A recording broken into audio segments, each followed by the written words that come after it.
LaDainian Tomlinson, Hall of Famer, NFL Network analyst, former Chargers, Jets running back, and gave maybe the best speech of the weekend at the Hall of Fame. And LT joins us. LT, congratulations. Wonderful speech. Very touching. Where's the jacket right now? In my closet. Okay. Is anybody allowed to wear it besides you? Well, I don't think anyone else would be able to fit it, at least not in my house. You know, I got two small kids. They wouldn't be able to fit it. At least they can try. But my wife wouldn't be able to fit it. No, I don't think so. It's especially made just for me, Dan. What about show and tell if the kids want to take it to show and tell? Well, I would have to be there to guard it. You know what's cool on those jackets is the inside where it's got your name. Yeah. Yeah, that's pretty cool. But when you... And Jerry Jones had his shoes made out of the inside. The inside of his shoes were made out of the inside of the jacket. He had more fun than any of you guys did. He did. He probably hung out longer than most of us, too. And what is he, 75? Yeah. Did you go to his party?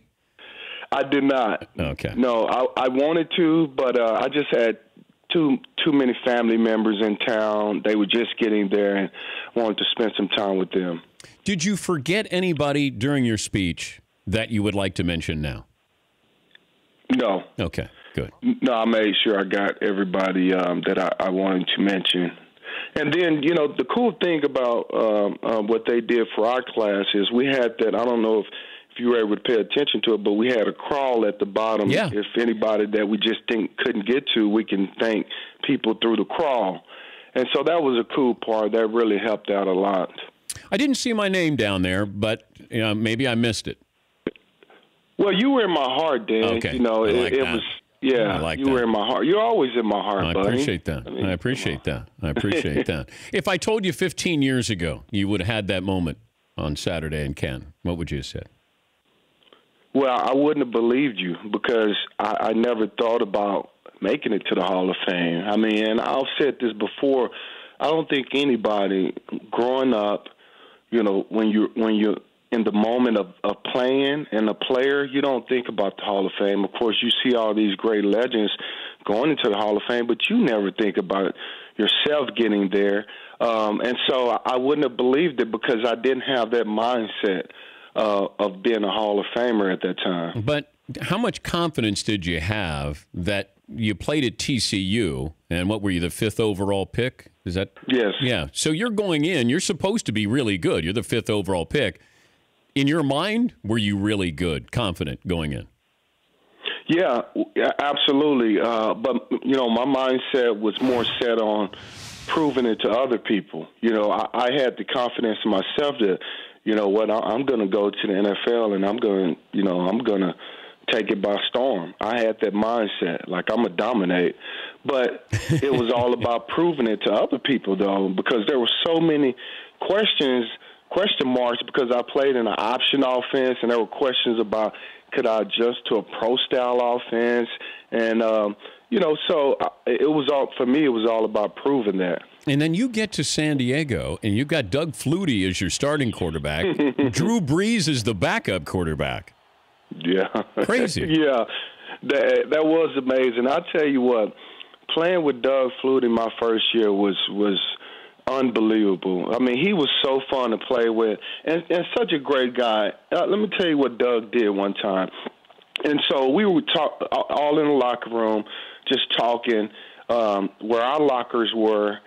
It was like in a corner, and Doug Flutie was a part of that corner. And so we were just talking about music one day, and I told him I wanted to kind of start to learn how to play the drums. And so about 2 weeks later, Dan, I come to my locker room. I come to the locker that morning, and there's a big drum set in the front of my locker. I'm like, what the heck? And it was Doug Flutie. He bought me a drum set. Unbelievable. And so that's the kind of guy Doug Flutie is, though. It was unbelievable that he did that for me. He was just out of the kindness of his heart. Do you have a drum kit in your house right now? My son does now, yeah. Yeah, in his room he has a drum kit. Can you go in there and get in the pocket right now? Well, it's kind of early here, so he's still sleeping. He's it's still only 8. asleep. It's a good way to wake him up. Come on. It is a good alarm clock to have. It's a good alarm. Just go in there and start beating the drums. He's LaDainian Tomlinson, the Chargers Hall of Famer. Sensitivity with San Diego, Los Angeles Chargers with the Hall of Fame? Sensitivity? Yeah, was there? You mean like with San Diego, with the Chargers leaving San Diego? Yeah, like was it an awkward feel of you played for the San Diego Chargers, now the LA Chargers, and here you are at the Hall of Fame. Did you feel any awkwardness with that? Well, in my mind, I felt like a lot of the San Diego fans would be there, and they were a lot of San Diego fans. So, a lot of people that came up to me in Charger jerseys, they were from San Diego. A lot of my friends from San Diego came to the Hall of Fame. And so it wasn't a bit awkward for me at all because the people that were there, the majority of them, I'm sure, were from San Diego, and they were there to support me because I played, obviously, in San Diego. Can Christian McCaffrey be like you? You know what? He might be further along in terms of catching the ball out the backfield than I was in my rookie year. I think he's more like a Marshall Faulk than me because think about it. With Marty Schottenheimer, I had to run up the middle a lot because Marty liked that power play, and that was up the A-gap. And so that was really our bread and butter. It just so happened that I was good at catching the ball out the backfield as well. But at the end of the day, they wanted to hand it off to me running that power play up the middle. Now, Marshall was able to, line up in the slot, line up outside, and just move all over the field. I think Christian McCaffrey is more like that. They need to use him in lining him up in the backfield, sometimes motioning him out to the slot, just creating mismatches for him because he's very dynamic, and I can't wait to see him play. If you were GM and you could have Leonard Fournette or Christian McCaffrey? Well, that depends on what type of team I want to build or what type of team we have at that point. The quarterback, if we have a quarterback that's, say we have Drew Brees at the quarterback position, then I want Christian McCaffrey, because we're going to be throwing the football. There's no sense in drafting Leonard Fournette when he's probably only going to run it about 15 times. Leonard is a guy that needs volume carries. But can you play that power game, though? If I got a Blake Bortles, I'm drafting Leonard Fournette. But can you play power football? I mean, given what the NFL is now, can you lead with power, or is it everybody is sort of finessing everybody? Well, I think certain teams, like the Cowboys, they lead with power.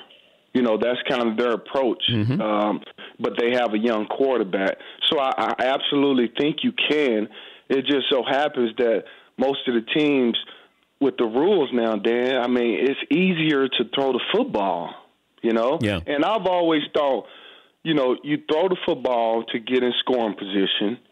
But when you get in the red zone, baby, you got to run it. You got to move people, and you got to get physical and tough and run the football in.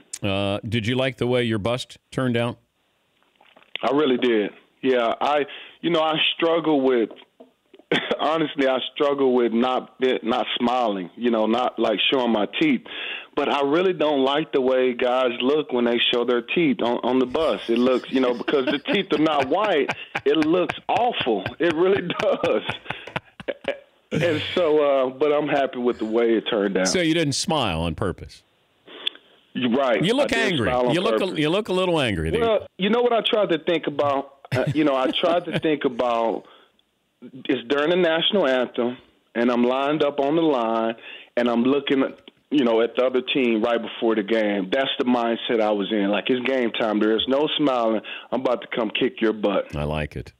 Freshly minted Hall of Famer LaDainian Tomlinson, one of 6 Hall of Fame analysts on NFL Network. And, hey, congrats. Very proud of you, what you accomplished, and hopefully we'll check in with you during the season. Thank you so much, Dan. Always a pleasure. Now go wake up your son and bang the drums. Let's go. All right. Thank you, LT. The Dan Patrick Show, weekday mornings on Audience.